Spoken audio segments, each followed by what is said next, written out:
Good evening, Facebook. We have Jaswinder and Damit here today. How are you guys doing? Hi everyone, hope you guys doing well. I'm Damit. Hi everyone, my name is Jaswinder. Yeah, so what we are going to do is just like every week, we are going to bring on to you live very common questions asked by our investors. Today, we are going to talk about property management. Property management is a very interesting subject, and there's tons of questions. Sounds like we had a lot of questions. Jaswinder, shall we start off? Yes, definitely, yeah. So I have a first question. Uh, can I get a property manager to pay my bills as well? Can I get a property manager to pay the bills? Yeah, of course. I mean, if an investor wants to pay the property manager to pay the bills, they can organize the bills for you. They can speak to the council as well as the Yarra Valley Water or whatever the water company is, and we can. I mean, we organize it for our investors, and any property manager can organize that for our investors. Sure, okay. I have a question now. When choosing a property manager, what is the number one aspect that we have to consider? Yeah, that's a great question. I mean, if you look at one thing you should consider when you're selecting a property manager, I think it's the service, it's the customer service. Uh, when I say service, it's the service to the landlord because it's we are taking care of his investment. Yeah. At the same time, we need to service the tenants as well. As long as you service the tenants will be happy and they'll be staying there for longer, and that's what you need as an investor.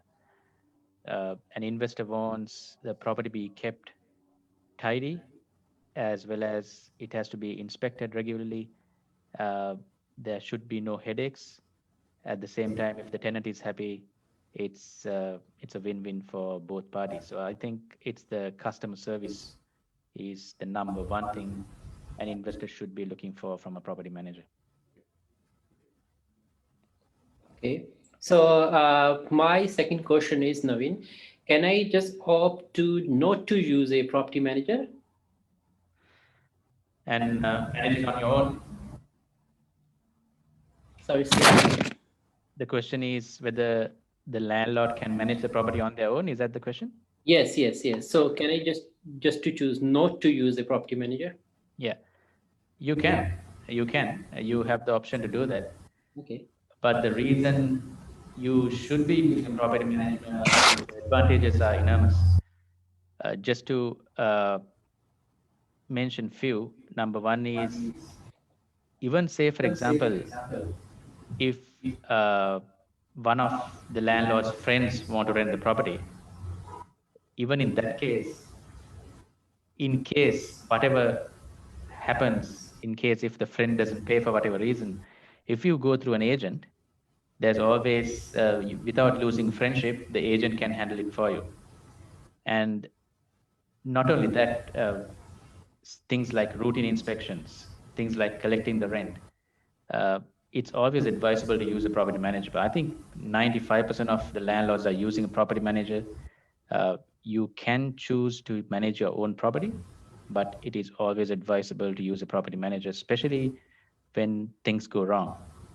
In case if the tenant doesn't pay, there's a process in place to go to VCAT and then uh, either evict the tenant or collect the rent. So these kind of things, it will be very, very troublesome for a landlord to go through with the day-to-day activities he or she has. Sure. All right.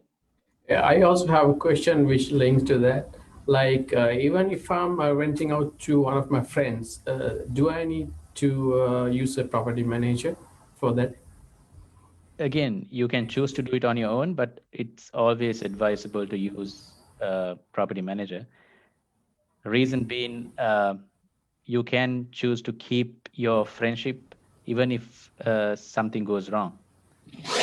So that in case whatever happens, say for example, the friend loses a job, and if he or she cannot pay the rent, there is a process in place where the property manager can go and collect the rent on behalf of the landlord, rather than the two friends fighting with each other. So Yeah. he can manage it on his own, but then again, it's always advisable to use a property manager. Sure. So my next question is, Naveen, during the routine inspection, if there is a issue identified, would they be rectified? Yeah, so during the routine inspections done at least 6 months, every 6 months.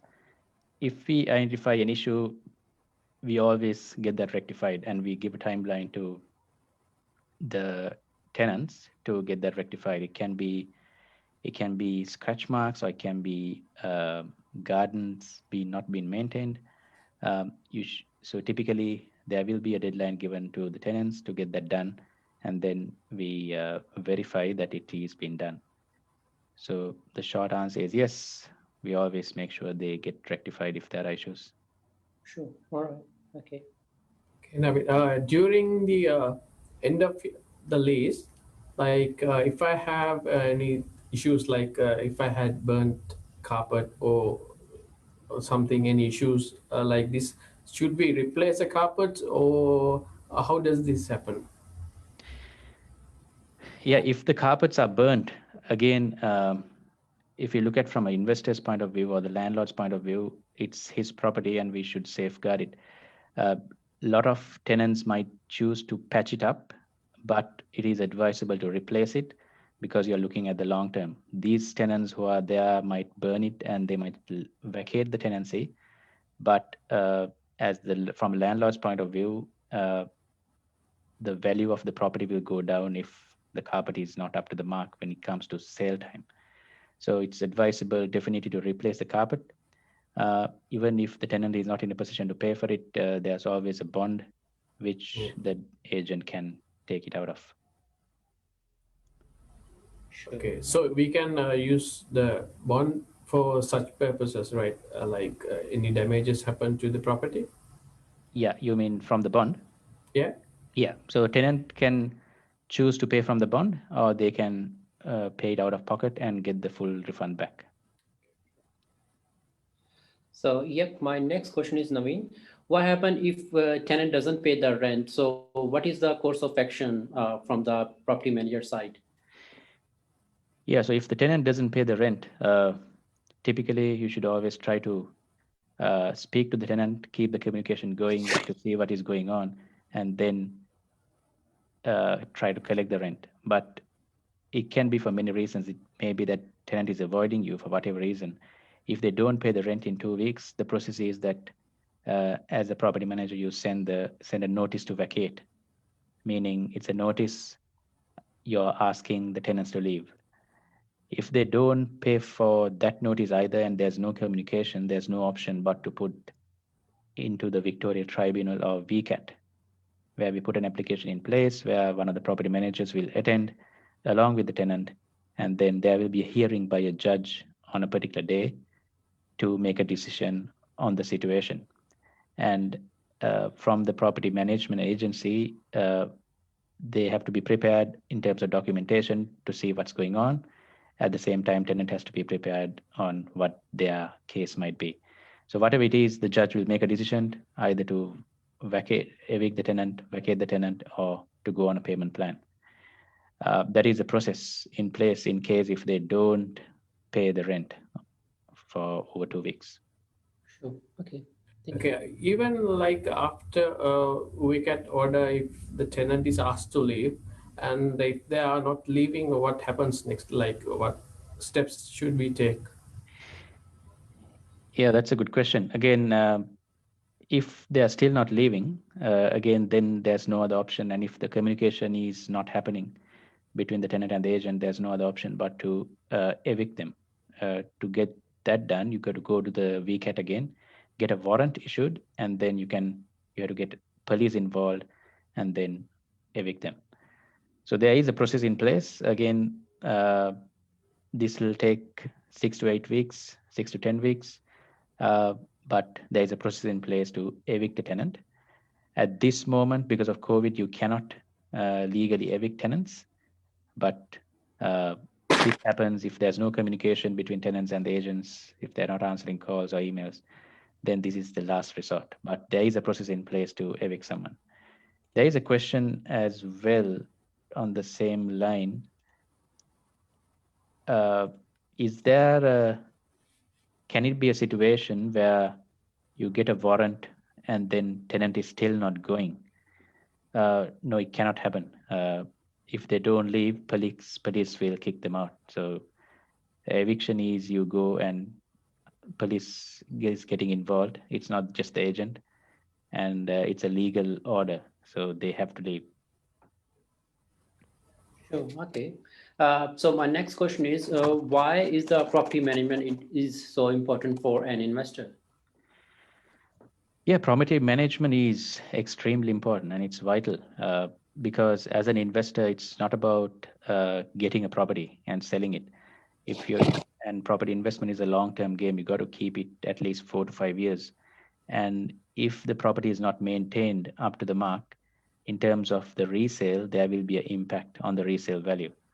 So that's why property management is so important. Number one is to collect the rent. That's the cash flow for the investor on time. Number two is to get the property maintained and keep it up to mark in terms of routine inspections. That's where it comes into play.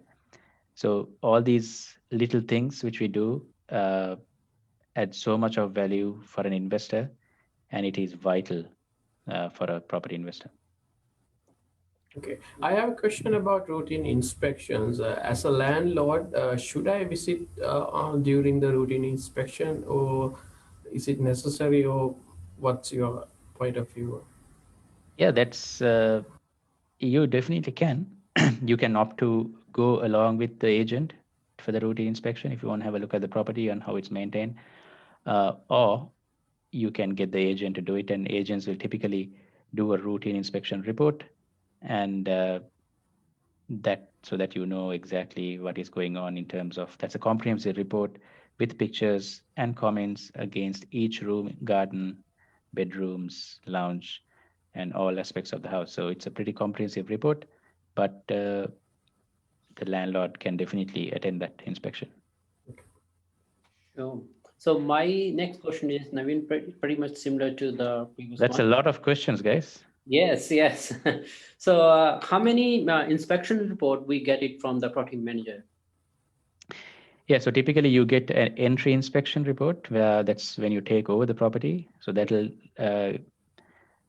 tell you about the condition where the property is in, and then you get the agreement from the tenant as well. Yeah. Then you also get the exit inspection report where when the tenant leaves after 1 year or 2 years, whenever the tenancy expires, you get exit inspection report. Again, that's a comparison which you can do between the entry and the exit. Then we also have the routine inspection reports where typically it's been done every 6 months, where you get a condition report every 6 months on the condition of the property. Okay, sure. Okay, what is the basic reason for these inspection reports? Like, why is it so important? Like, Yeah, inspection reports are so important. One is it keeps the landlord up to date on what is going on with the property.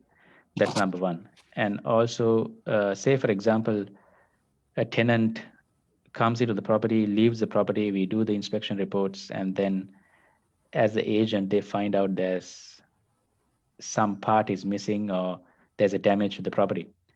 And if there is a dispute between the damage, that's where the inspection reports come into play. You can always do a comparison between the routine inspection reports, entry inspection reports, and the exit inspection reports. And even at VCAT, if you have to prove a point, these inspection reports will be very, very valuable.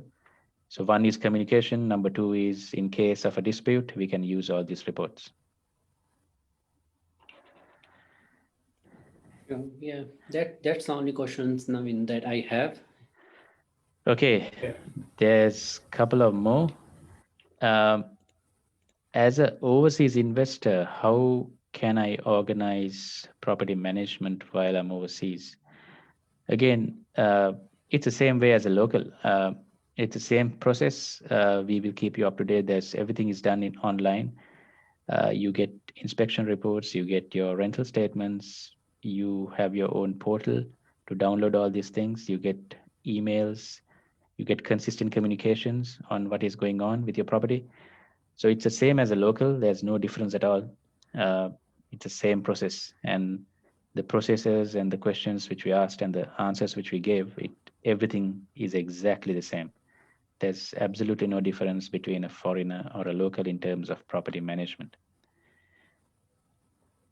I have another question, Ravi. Like, if I want to stay in that house, like instead of renting it out, is there any process that I have to take? Is there any duration that I have to inform prior to that?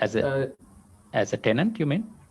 No, no. As a landlord, if I want to live in that house, is there any process to let them go? And is there any duration that I need to notice them? Yeah, so if you have a agreement in place, you have to wait until the agreement expires. But you should always give at least 2 months of notice to the tenant so that they have sufficient time to find another place. Okay. And it's the same other way around as well. Another question, guys. This one is, uh, if I'm to break a lease, so it's as a tenant, if I'm to break a lease, what is the process? So, yeah, very good question. Again, if you have signed up, let's say, for example, you have signed up a 1-year lease, and then you want to break it in 6 months for whatever reason. In that instance, you have to let the agent know as soon as you can, but legally you are liable to pay the rent until the 12th month. Until the next 6 months, you need to pay the rent if they cannot find a tenant. Or other way, if they cannot find a tenant for 2 months, you should be paying the rent for 2 months. If they can find a tenant immediately, then you're not liable for anything, but you should be paying the advertising fees and so forth. So, but if you're leaving or you're breaking a lease, you are liable to pay rent for the remaining period of your lease.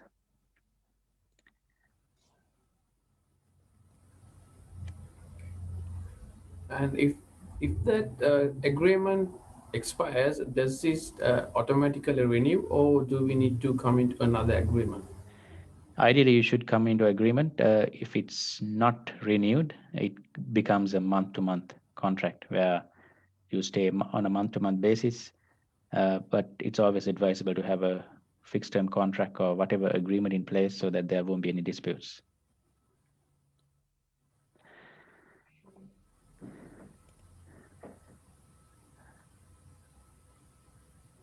Do we have anything else?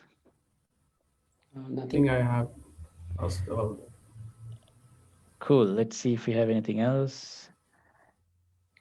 Yes, one more. Again, from a property management fees point of view, what sort of fees involved? Again, each agent is different. It can vary from 5% to 10%.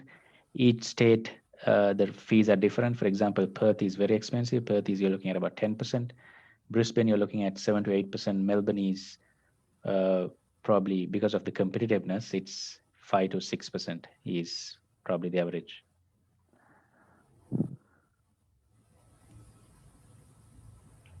That's good. A lot of questions. All right. I think we're pretty much done for the day. Thank you so much for your time. Thank you so much for the questions, but feel free to ask more questions. We are coming to you live again next week. It might be on a Saturday because we are heading back to overseas next week in terms of our overseas investor questions. It might be on a Saturday, most probably, because most people are active in the weekends. But until then, see you and have a good night. Thank you very much. Thank you. Thank you, Naveen. Thank you, Nami.